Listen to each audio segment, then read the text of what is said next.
कारण जीशु ख्रीस्ट काली आज चिरकाल समान अटंती। हालेलुया। प्रभुंकर प्रिय लोक माने सही प्रभु जीशु ख्रीस्टंकर जन्म उत्सव को आमे माने स्मरण करूछु। यह तांकर प्रथम आगमन। आज को 2000 वर्ष तले से प्रथम थर पृथ्वी को मानव रूप में आसिले। केवल सेतिक कहानी सरी नाई, से निजर कार्य समाप्त कले, मृत हेले, पुनरुत्थित हेले, पुणी स्वर्गारोहण करि जाई अछंती। जीवा बेले कहि अछंती मु पुनर्बार आसीबी। Hallelujah hallelujah. बोलो यीशु मसीह की हालेलुया हालेलुया। से थरे आसीथिले, केवल सेतिक नुहे, से कहि अछंती मु पुनर्बार आसीबी। देखो मैं शीघ्र आसुछु। आ से कहते मु आसवा आगे केतोटे चिन्ह लक्षण जड़ेबी। से चिन्ह लक्षण भीतर अनेक चिन्ह लक्षण सफल हे गलानी। बाइबल पवित्र शास्त्र लिखा जाए, प्रकाशित वाक्य 13 पर्व लिखा जाए, शेष काल रे परि हेबो टंका पैसा आउ चलिबो नहीं। कौन चलिबो? सब डिजिटल चलिबो।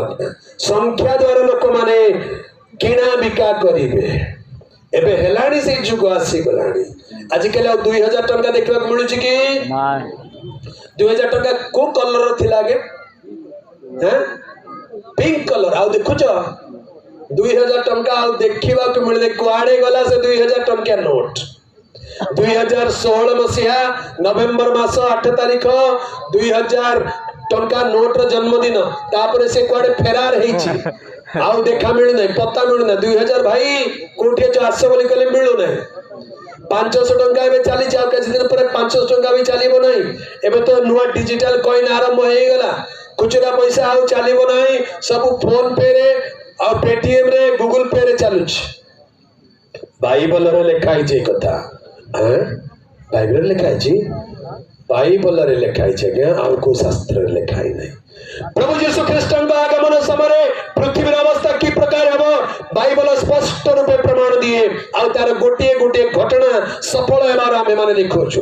तेनु यीशुंकर जन्म 2000 वर्ष तलर घटना केवल स्मरण कले यथेष्ट नुहे, आगो को घटिबा को जाउथिया घटना गोटी मने पकांतु। से शीघ्र आसु अछंती। काहे कि जो माने ताहांठारे विश्वास स्थापन करियछंती सेमानंकु आपण निकट को घेनी जिवे। ए पृथ्वी सबुदिन रहिबो नाही। दिने पृथ्वी ध्वंस हेबो, दिने पृथ्वी ध्वंस हेबो, ए पृथ्वी विनाश होई जिवो। किंतु प्रभु तांको लोक मानको आत्मा को निज राज्य को नै जिवे। Hallelujah hallelujah. सेति पई आमे माने प्रस्तुत रहिबा दरकार। ए बड़ दिन क्रिसमस पर्व बोली कहि कि खाली नाचिले गाइले हबो नाही। निज जीवन को प्रस्तुत करने दरकार। पवित्र जीवन यापन करू, पापरु मन परिवर्तन करू, ईश्वर वाक्य अनुसार जीवन यापन करू। आ ताहांकर आगमन पाई अपेक्षा रे रहू, कारण ताहांकर आगमन अति शीघ्र हेबाकू जाउछि। प्रभुंकर प्रिय लोक माने यीशुंकर जन्म को अतीत को केवल अनाइले हबो नाही, भविष्य को अनांतु से पुनर्बार आसु अछंती। तेबे यीशुंकर जन्मर तारीख केते तारीख? केते तारीख रे यीशु जन्म होइथिले? आगे जानि जगे केते तारीख रे यीशु जन्म होइथिले? जन्मर तारीख दिया जाय नै। काहे के दिया जाय नै? यीशुंकर द्वितीय आगमन केते तारीख रे हबो? जणा नै। काहे के दिया जाय नै? द्वितीय आगमन तारीख भी दिया जाए नहीं, प्रथम आगमन तारीख भी दिया जाए नहीं। से गुप्त रे आसीबे, काकू कहि के आसीबे नहीं। जो माने प्रस्तुत थिबे से माने धन्य, जो माने प्रस्तुत न थिबे से माने से दिन कांदिबे। हे प्रभु आम पई द्वार खोलंतु, आमको भी स्वर्ग को नियंतु। से कबे तुमे माने किए मु तुम मान को जाने नहीं। आज समय थाउ थाउ पापर मन परिवर्तन करो, पापर मन परिवर्तन करने दरकार। आउ केते काल रंग रसरे पाप रे आनंद करिवो, आउ केते काल मद पी के नाचुथिबो, आउ केते काल व्यभिचार करूथिबो, आउ केते काल पाप कर्म करूथिबो, लोक मान को ठकुथिबो। मन परिवर्तन करो बोली वाक्य रे लिखा जाए।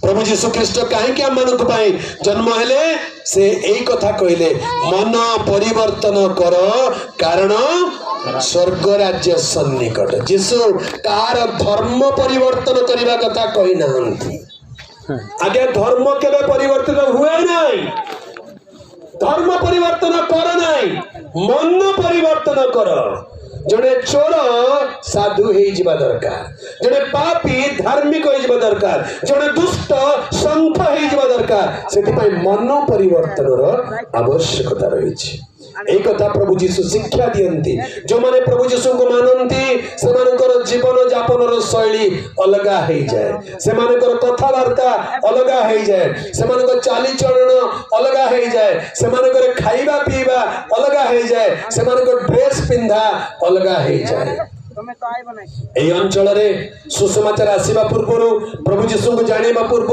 लोक मानकर अवस्था कि प्रकार थिला लोक माने कौन खाइके बंचुथिले कौन पिंधुथिले किंतु जीशु को जानिला उतारे जीवन बदली गला हालेलुया प्रभुकर प्रिय लोक माने जीशु ख्रीष्टंकर जन्म को स्मरण करने को आसीथिबा प्रिय लोक माने आम मान को हृदय रे प्रभु जीशु को ग्रहण करबा दरकार वाक्य में लिखा जाए विश्वास द्वारा ख्रीष्ट जीशु तुम मान हृदय रे वास करंती जीशु कोठी वास करंती मनुष्यर हृदय रे वास करंती से स्वर्ग पृथ्वी ईश्वर हेबारु मनुष्यर हस्तनिर्मित मंदिर समूह रे वास करंती नहीं किंतु तुम्हें माने कि जानो नहीं तुम्हें माने ईश्वर का मंदिर तुम मान अंतर रे पवित्र आत्मा वास करंती हालेलुया आजिकार दिन अति आनंदर दिन अटे आम माने विभिन्न स्थान स्थान को आसिलु प्रभु जीशु ख्रीष्टंकर जन्मर विषय शुणिलु बहुत भल भल कथा शुणिलु फेरी गला बेले गोटे काम करबा बाकी अछि निज हृदय रे प्रभु जीशु को नेकी जानतु कहतु प्रभु आज ठार मु तुमर संतान तुमर संतति मो हृदय रे तुमे वास कर मोर पाप रो मते मुक्त कर प्रभु मो जीवन रे तुमर पवित्र आत्मा दियो कारण तुमे शीघ्र आसुछ तुमर आगमन रे मु जेपरि तुमको साक्षात करि परिबी हालेलुया ईश्वर का प्रेम अति अद्भुत अटे से आपण को आमते एते प्रेम कले कारण ईश्वर जगत को एडे प्रेम कले जे आपणार एकमात्र अद्वितीय पुत्र को दान कले जेपरि जे केही ताहांक ठारे विश्वास करे से विनष्ट न होई अनंत जीवन प्राप्त हुए आज संध्या रे आसंत गोटे मुहूर्त निज स्थान रे ठिया है प्रभुकर प्रेम को टिके स्मरण करिया प्रभु मो पाई तुमे जगत को आसिलो आज मो हृदय को आस मते पाप मुक्त कर प्रिय जुवा भाई प्रिय जुवा भौणी